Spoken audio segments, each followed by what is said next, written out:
주님을 만나기 위하여서 주님의 음성을 듣기 위하여서 이 기도의 자리로 나오신 성도 여러분들을 진심으로 환영하고 축복합니다.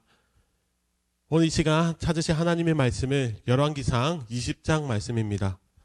열왕기상 20장 22절에서 34절까지 말씀. 우리 다 찾으셨으면 함께 읽도록 하겠습니다. 그 선지자가 이스라엘 왕에게 나와 이르되 왕은 가서 힘을 기르고 왕께서 행할 일을 알고 준비하소서. 해가 바뀌면 아람 왕이 왕을 치러 오리이다 하니라.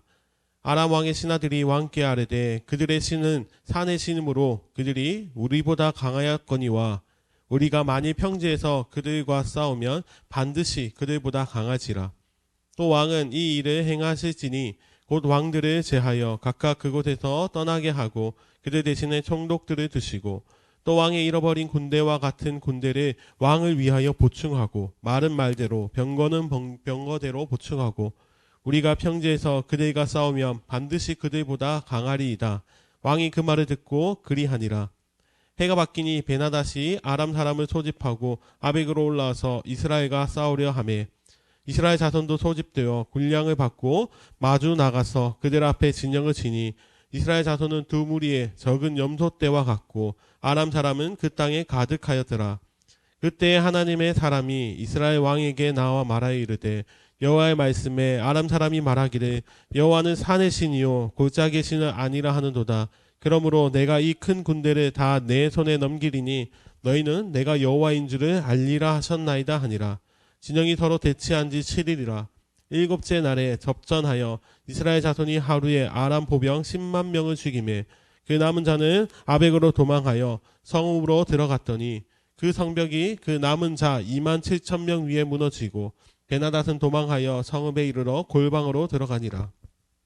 그의 신하들이 그에게 말하되 우리가 들은즉 이스라엘 집의 왕들은 인자한 왕이라 하니 만일 우리가 굵은 배로 허리를 동이고 테두리를 머리에 쓰고 이스라엘의 왕에게로 나아가면 그가 혹시 왕의 생명을 살리리이다 하고 그들이 굵은 배로 허리를 동이고 테두리를 머리에 쓰고 이스라엘의 왕에게 이르러 이르되 왕의 종 베나닷이 청하기를 내 생명을 살려 주옵소서 하더이다. 아합이 이르되 그가 아직도 살아있느냐 그는 내 형제이니라. 그 사람들이 좋은 징조로 여기고 그 말을 얼른 받아 대답하여 이르되 베나닷은 왕의 형제니이다. 왕이 이르되 너희는 가서 그를 인도하여 오라. 베나닷이 이에 왕에게 나아오니 왕이 그를 병거에 올린지라. 베나닷이 왕께 아뢰되 내 아버지께서 당신의 아버지에게서 빼앗은 모든 성읍을 내가 돌려보내리이다. 또 내 아버지께서 사마리아에서 만든 것 같이 당신도 다메섹에서 당신을 위하여 거리를 만드소서. 아합이 이르되 내가 이 조약으로 인해 당신을 놓으리라 하고 이에 더불어 조약을 맺고 그를 놓았더라. 아멘. 사랑하는 성도 여러분, 오늘 시간은 내 삶에서 드러나야 하는 것이란 제목으로 하나님의 말씀을 나눠보기를 원합니다. 사랑하는 성도 여러분, 오늘 우리가 읽은 이 열왕기상 20장의 말씀은 아합 왕이 다스리는 북이스라엘과 그리고 베나닷이 다스리는 아람과의 전쟁이 기록된 말씀입니다. 오늘 본문의 바로 앞의 내용인 1절부터 21절까지 말씀을 살펴보면 북이스라엘은 이미 아람과의 전쟁을 한번 치렀습니다. 처음에는 아람의 공격에 두려움을 느낀 이스라엘의 왕 아합은 아람 나라에게 곡물을 바치려고도 하고 또 자신의 아내들과 자식들까지 내어주려고 했습니다.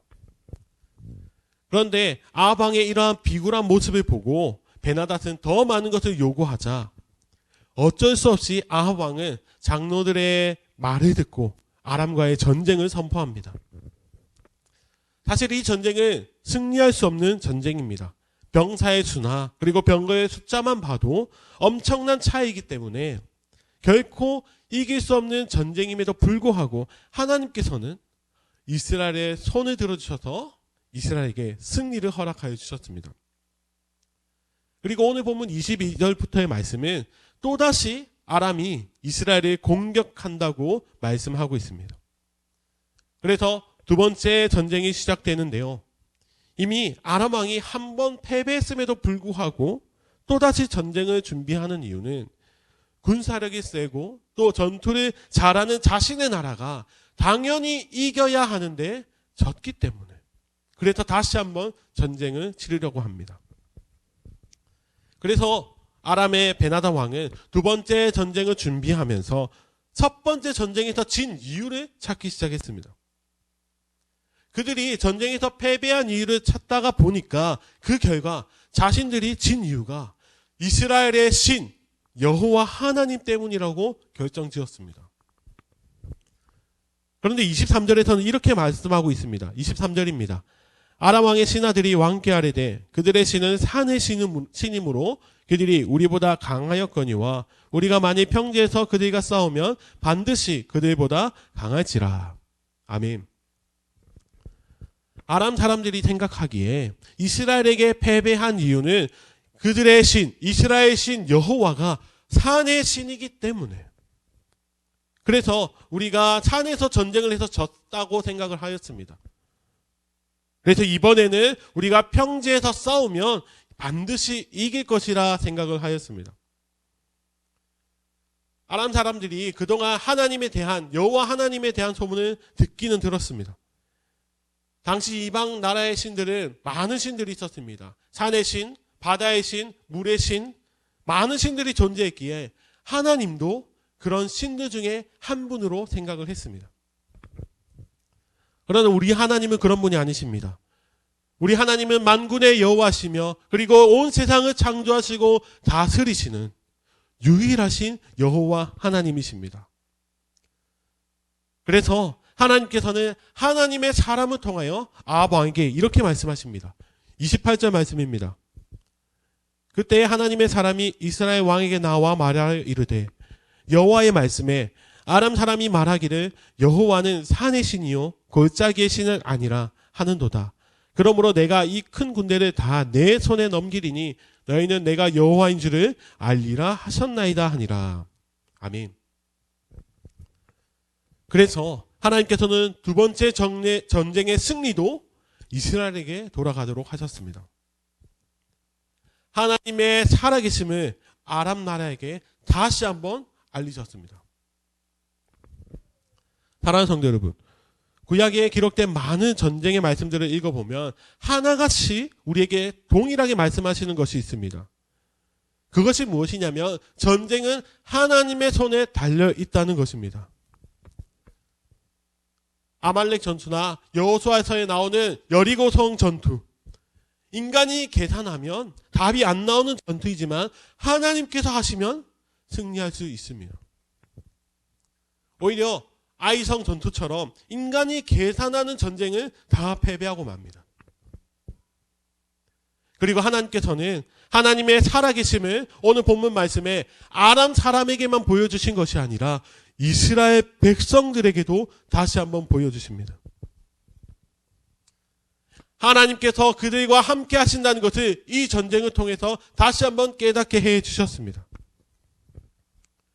그런데 두 번의 전쟁에서 승리한 아합 왕은 이스라엘과 함께 하시는 하나님, 승리를 주시는 하나님을 바라보지 않았습니다. 32절 말씀입니다. 그들이 굵은 배로 허리를 동이고 테두리를 머리에 쓰고 이스라엘의 왕에게 이르러 이르되 왕의 종 베나닷이 청하기를 내 생명을 살려 주옵소서 하더이다. 아합이 이르되 그가 아직도 살아있느냐? 그는 내 형제이니라. 아멘. 전쟁에서 패배한 베나단 왕은 굵은 배로 허리를 동이고 아합 왕을 찾아갑니다.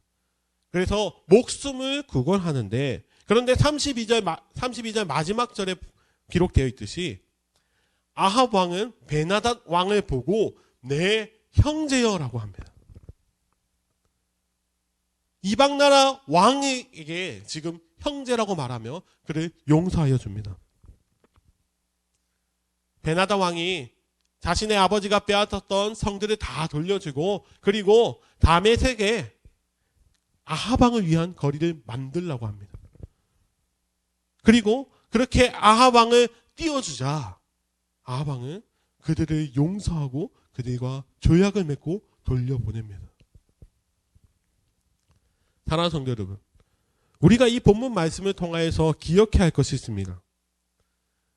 열왕기상 20장에 나타나는 이 두 번의 전쟁 속에서 하나님께서 원하시는 것, 하나님께서 기대하시는 것이 무엇인가라는 것을 우리는 말씀을 통해 기억해야 합니다. 하나님께서는 이 두 번의 전쟁을 통해서 하나님의 살아계심이 온 천하에 드러나기를 원하셨습니다.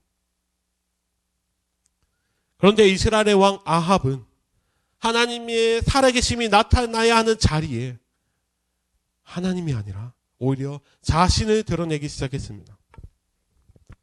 하나님께서 허락하신 승리, 하나님께서 넘겨주신 아람이라는 그 이방 나라를 자기의 자랑으로, 자기의 영광으로 삼아버렸습니다. 그래서 그를 형제로 받아들이고 또 자신의 이름으로 용서해주며 조약을 맺었습니다.